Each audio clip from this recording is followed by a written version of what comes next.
The amazing drama you're about to see is a matter of human record.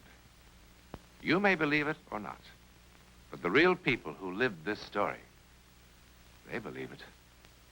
They know. They took that one step beyond.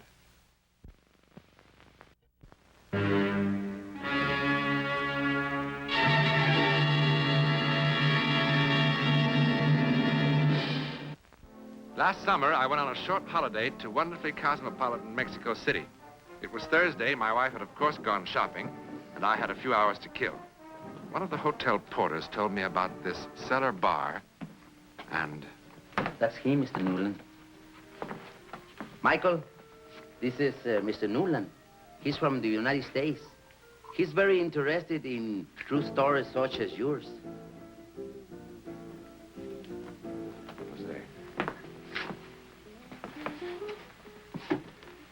I don't want to embarrass him. Maybe we should... Embarrass him? Why, nothing can embarrass him. Well, he tell the story to anybody for a little wine. Why don't you buy him some wine? All right. Por favor, una botella de vino para el señor, para dárselo al otro. You're sure this is, It's the right thing to do.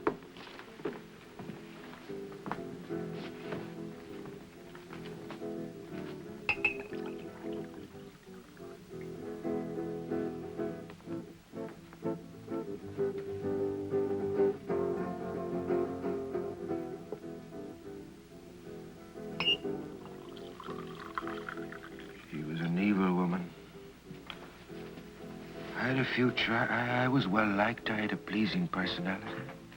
I could have been manager of an enterprise.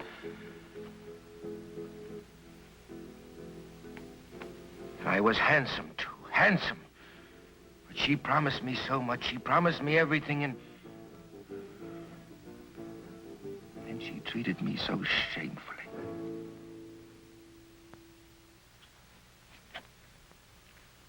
Oh, really?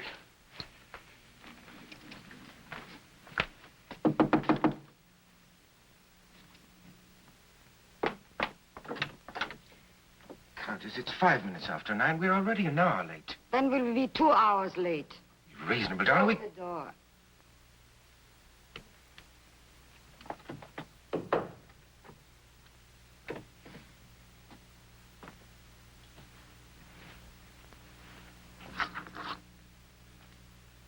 Oh, this is not the way. After all those centuries, would you have at least learned to comb my hair? Take a letter properly, or keep my books properly, or do something properly. I'm sorry. Both of you bore me so. He with his fading Irish charm, and you... Well, even you know, I don't know why. I really do my very best, man. Yeah, I really do my very best, madam. Bring the necklace.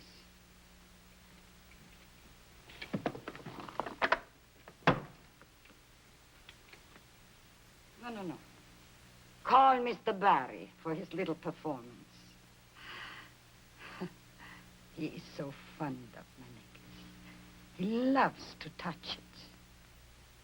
You know, one day, just for a joke, I'm going to buy him one of those little things the jewelers wear in their eyes when they make appraisals. What you are waiting for?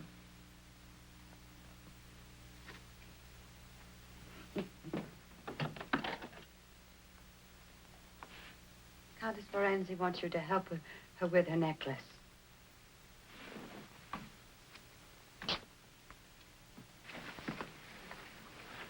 Darling, we're going to have to think of some absolutely outrageous lie about why we're so late. I leave all outrageous lies to you, dear boy.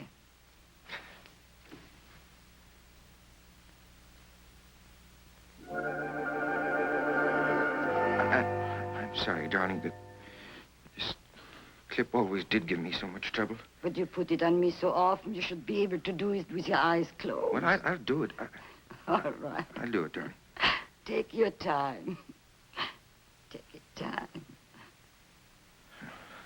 There. There now. There you are. Darling, you know, you look positively radiant tonight. But you always look at my necklace when you make your pretty speeches. Oh, Countess, why do you have to tease me so much? Tease you. But it is a remarkable necklace. When you are old, it makes you young. And when you are plain, makes you beautiful.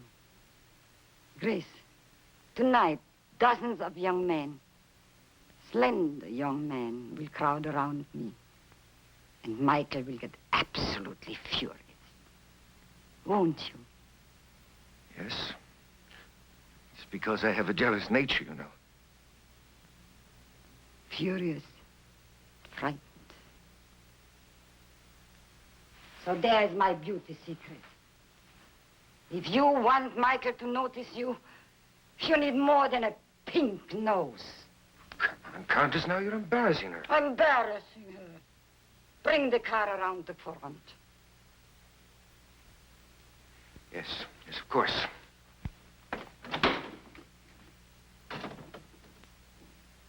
You know, you behave quite ridiculous in front of him. Pardon? You make yourself such a fool. Fool? You know what? If you are very, very, very good, I will give him to you for Christmas. Madame, please. Isn't that a lovely Christmas present? A beautiful Irish boy. Oh, a little bit too fat. Madame? And slightly beyond his prime. But still very useful. Please. No, no. Please. Please. No, no. Hey. Can you breathe?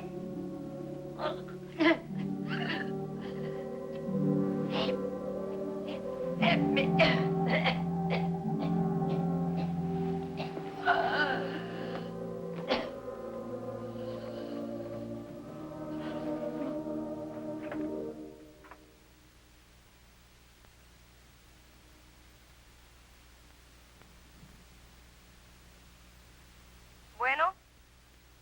Bueno.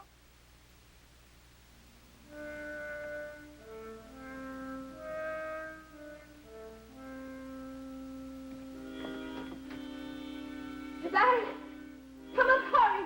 Something has happened. What is it? The Countess, she's ill.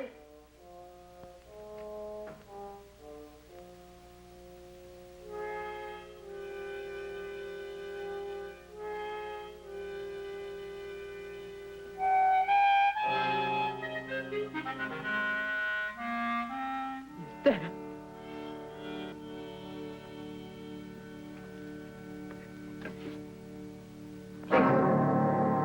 Give me the police.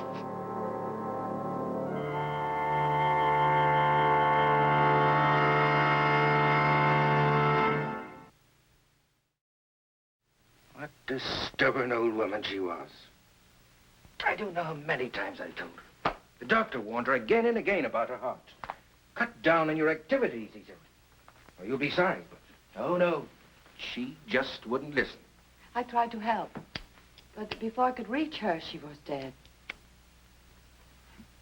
The Contessa dead. It just doesn't seem possible, does it? I'm sorry to have kept you waiting. It's perfectly all right, Mr. Rivas. Please sit down, Miss Harkness. You both know that Countess Ferresi had no living relatives. Yes, it is a shame, isn't it? But I mean, she didn't even have a little niece to come visit her during the holidays. Well, I'm thankful to say that at least I could make her last years less unhappy. Yes, I'm sure. In this letter accompanying her will, she asked that both of you attend the reading as interested parties. Well, I told you, Miss Harkness. You see, she hasn't forgotten you. And with all her faults, she had a generous heart. I'll read the pertinent paragraphs, skipping for the moment items relating to taxes and so forth. Fine. Good idea. Go ahead. Nothing to worry about, Miss Harkness. To Grace Evelyn Harkness, who served me as well as she could for many years, I'll leave my house at 67 Avenue Barzoni and all the furnishings therein. What? I don't understand. What? I further bequeath all other property, personal and real, covered in the enclosed inventory, specifically to include my most prized possession, my diamond necklace.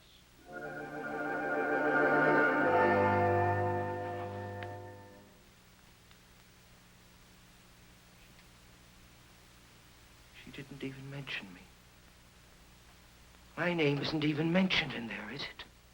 Yes, Mr. Barry. I leave to Michael Berry the sum of 30 centavos, which should be enough for bus fare to his young lady friend at 1216 Rolando Plaza.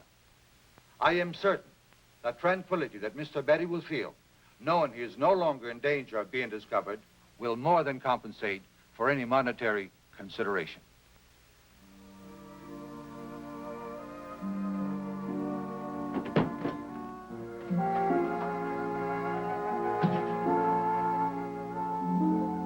Well, Miss Harkness, there's still quite a lot. Miss Harkness.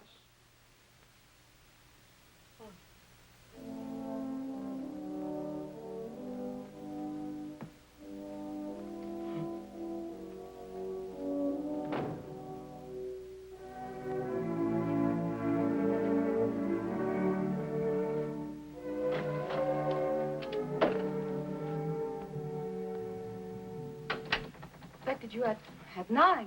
Well, I came at 11 instead. Yeah, I won't be needing that anymore. Now, what is it you wanted to see me about?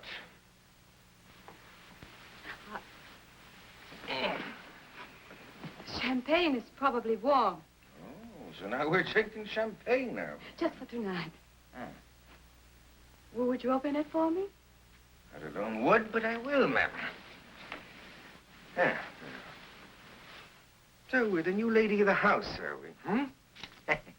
How's it feel? Frankly, I am still in a daze. It has only been a week. Oh. You know, frankly, may I tell you something? You don't act like the lady of the house. And you still haven't told me why you sent for me. I will. Was it to show me your new position in life? But Barry, I am not like that. Oh. Oh, look at that beautiful young Irish boy, will you? Going a trifle to see, though, huh? I wanted to talk to you. Did you? What about? About several things. First of all, I want you to know that I think that she treated you very badly. I often heard her promise you. The moon? Oh, yes, of course, I remember that well. You know what? I wound up with 30 centavos. And even at that, she cheated me because the bus fare was 40 centavos.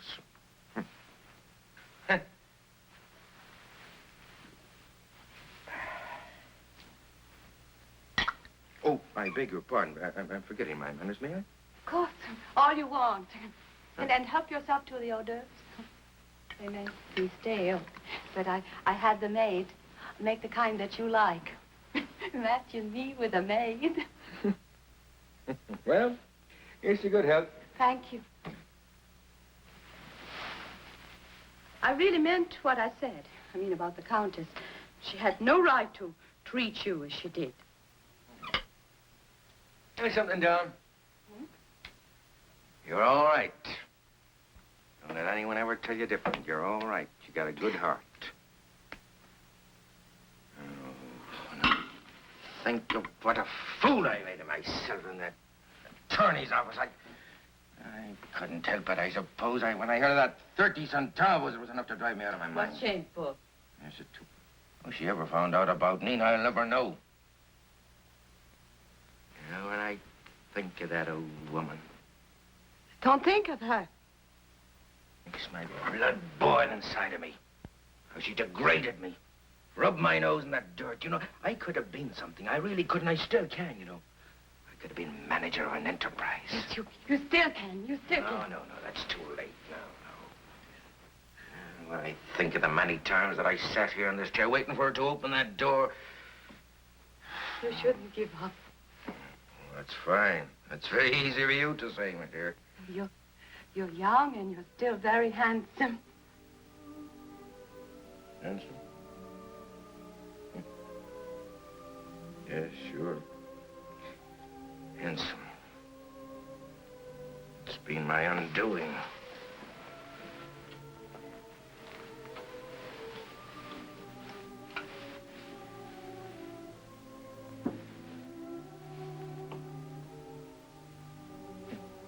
About that young girl, Hmm? Nina? Oh, we know all about her. You going to marry her? Marry her? Oh, McClory, you know, when she heard about the will, you know what happened? She just... And I haven't seen a hide nor hair of her since. But did you ever think... Is she very young? Well, I don't know. She's about 25, 26, something like that, I guess. I thought she looked about 30.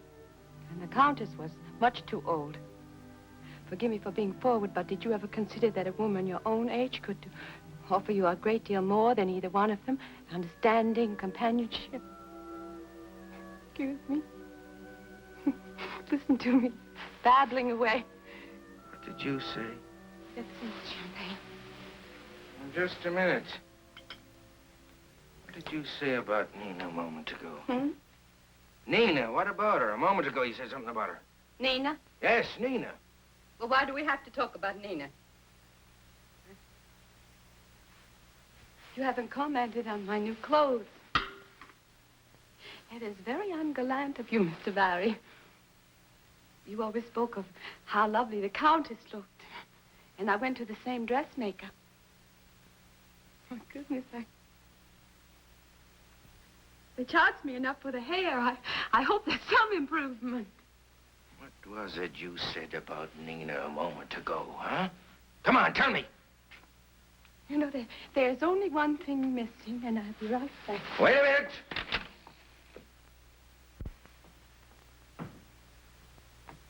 Wait a minute, do you hear me? Come back here.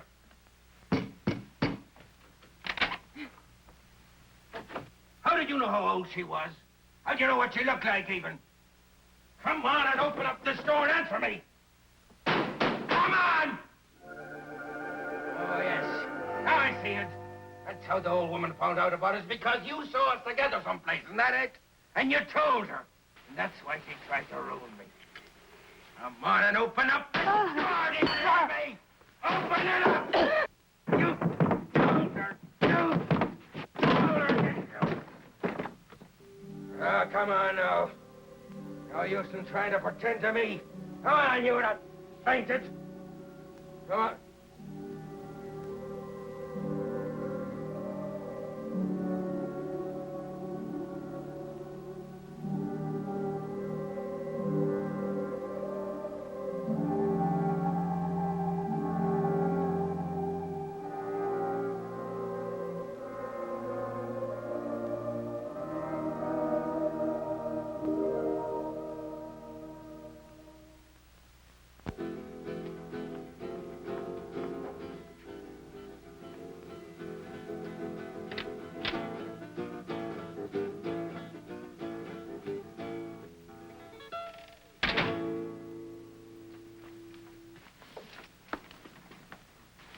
Now I know what the lock is for. What a nice way to say hello.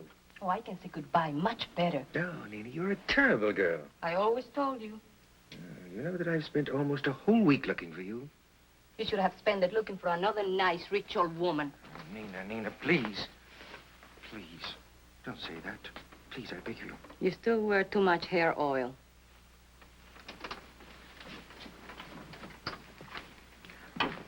Aren't you even going to ask me why I came by? I'm much too busy for riddles. I've got a date. With who? Somebody who can show me some fun. Somebody with something in his wallet besides pictures of himself. Somebody who'll fit mistakes instead of pipe dreams. Also somebody who's not 17 years older than me. You stole it. Oh, no. The Countess promised it to me 1,000 times, and I insist on people keeping their promises. I never saw anything so beautiful in my life. Yes, it is, isn't it? 180 diamonds. And each and every one of them absolutely perfect. Do you know it's worth more than everything else she had put together? You must have stolen it. Now, why talk about it? I'm keeping you from your date. Yes, I think I'll have to be going now. Going? That's what I merely dropped around to say goodbye. Unfortunately, I'm cursed with good manners. Going where? Oh, I don't know. Rome, Madrid, Paris, Havana, I don't know. Any place at all. You tried to sell that necklace, and the only place you'll go is to jail. Oh, no, darling, you're wrong. Not if I sell it one diamond at a time. But here now, forgive me. I'm keeping you from your handsome young man. Goodbye, Nina. Wait. Don't go. I've missed you, Michael. Have you? Really? Of course I have. Yes, of course you have. Look, you promised me so much, and then to end up with nothing. You know how you felt about the old lady when you ended up with nothing. Oh, it's a foolish date, and he's the most foolish man imaginable. Don't go. No, darling. I am the most foolish man imaginable.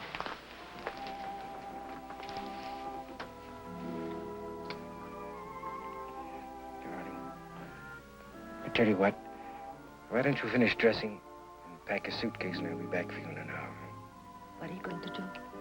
Well, there was a man in town who said that he would buy some of these diamonds. I called him up and he told me to meet him at his hotel at 8:30. I'll be back then, darling.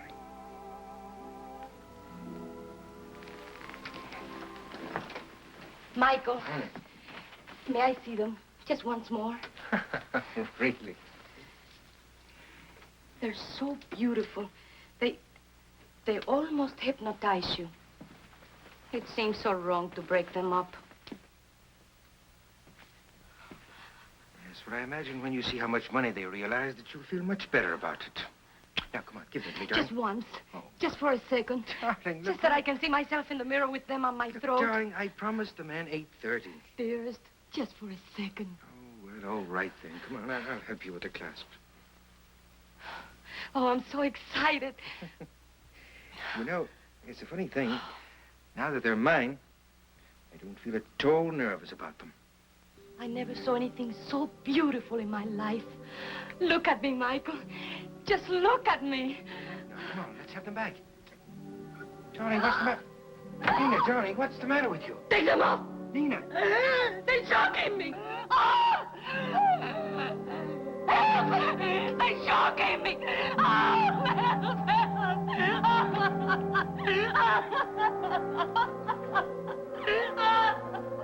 Nina, you all right?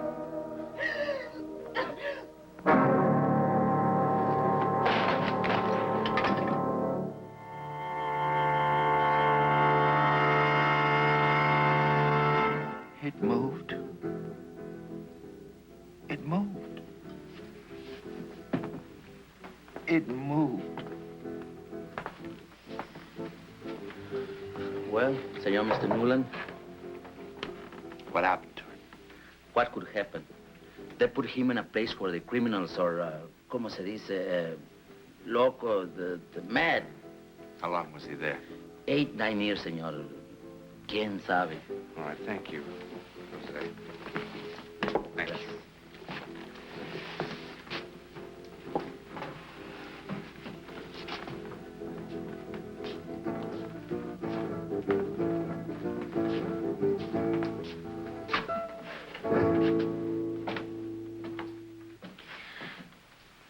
Well, what do you think? Did the necklace really move? If it did, it isn't the first time that a necklace seemed to have a life of its own. Around the turn of the century, a lady in Brighton, England, was most certainly strangled by her string of pearls. But how could such a thing possibly happen?